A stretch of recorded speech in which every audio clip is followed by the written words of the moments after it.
आज हम डिस्कस करेंगे proof of the laws of reflection based on Huygens theory. In this figure we are having PQ. PQ is a plane reflecting surface. I1, I2, they are representing the incident rays perpendicular to the incident wavefront AB.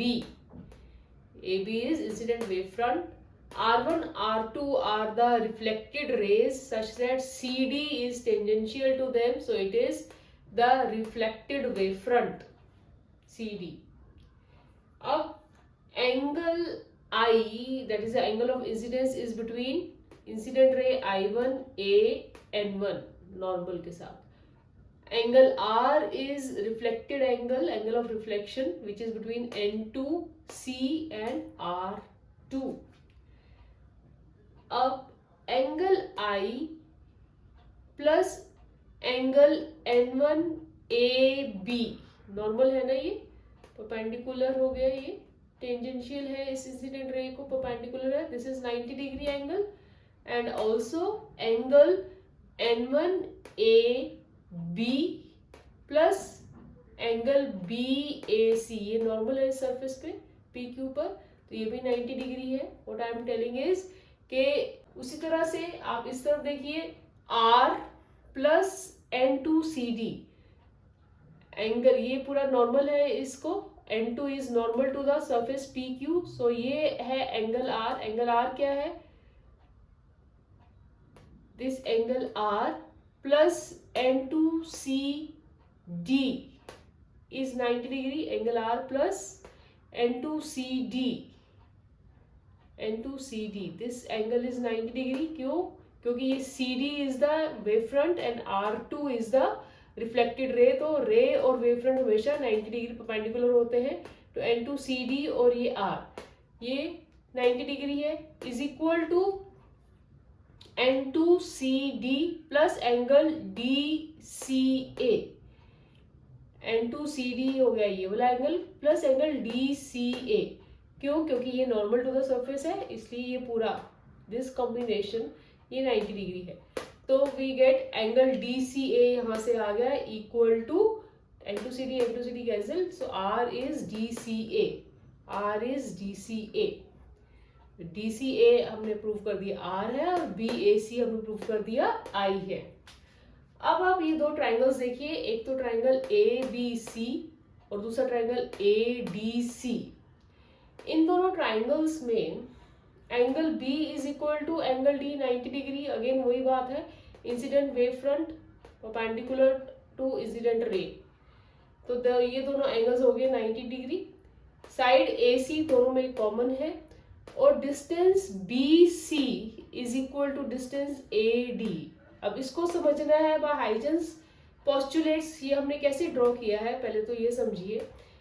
जितनी time में disturbance A से reflect होकर D तक जाएगी waves, उतने ही time में T में disturbance B से C तक पहुंचेगी. फिर से समझिए, हमने क्या किया, A को जहाँ पर वो पॉइंट A पर जब डिस्टर्बेंस आई, तो नेक्स्ट जो वेव फ्रंट आएगा वो कैसे आएगा, पॉइंट A को हम एज अ सेंटर लेंगे और हम ड्रॉ करेंगे a sphere of radius AD, क्योंकि अब वो D तक पहुंच गई है, और जितने टाइम में वो D तक पहुंची उतने ही टाइम में वो B से C तक पहुंची. मतलब हमारा पास जो रेडियस आएगा स्फीयर का वो क्या होगा, AD, which is equal to BC. ठीक है, वी ड्रॉ स्फीयर. ठीक है, यहाँ पे हमने एक स्फीयर ड्रॉ किया, और उसका स्फीयर पे हमने एक टेंजेंट ड्रॉ किया फ्रॉम पॉइंट C.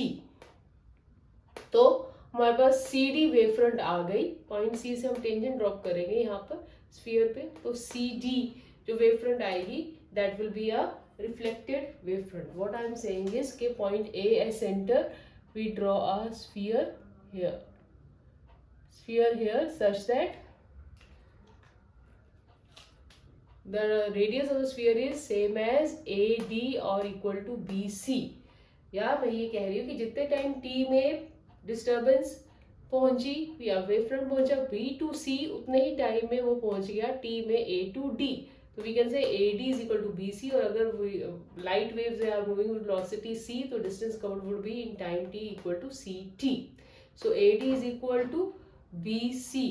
तो एक दोनों ट्राइंगल्स में हमने क्या प्रूव कर दिया कि ये दोनों एंगल्स 90 डिग्री है, ये साइड कॉमन है और ये साइड AD और BC भी इक्वल है bye Huygens postulates.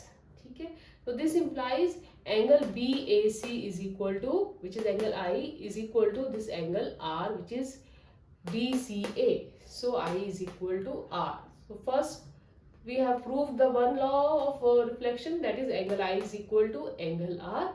These two triangles are congruent by side angle side. Side angle side. Alright.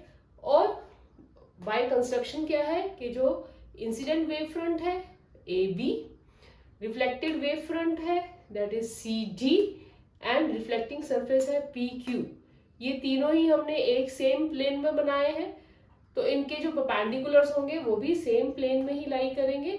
तो इंसिडेंट वेव फ्रंट का परपेंडिकुलर क्या हो जाएगी, इंसिडेंट वेव फ्रंट का परपेंडिकुलर हो जाएगा incident ray, then reflected wave front के परपेंडिकुलर क्या हो जाएगा, reflected ray R1 and normal N1, incident ray, normal and reflected ray R1, they are also lying in the same plane because they are perpendicular to the incident wave front, reflected wave front and reflecting surface lying in the same plane. So this proves both the laws of reflection.